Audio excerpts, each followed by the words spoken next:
Right. మరి ఈ report ఆధారంగా చూడండి 4 రకాలుగా ఉన్నాయి. దట్టమైన అడవుల విస్తీర్ణం 1994.28 చదరపు కిలోమీటర్లు. మధ్యస్థ దట్టమైన అడవుల విస్తీర్ణం 13,928.75 చదరపు కిలోమీటర్లు.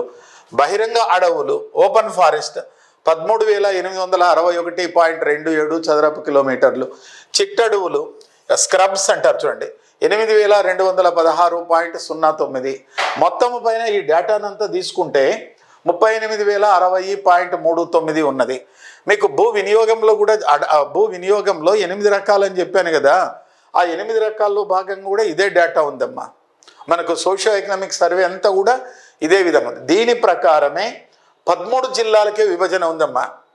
సోషియో ఎకనామిక్ సర్వేలో 13 జిల్లాలకే విభజన ఉన్నది. దాని ఆధారంగా మనం చూసుకోవచ్చు.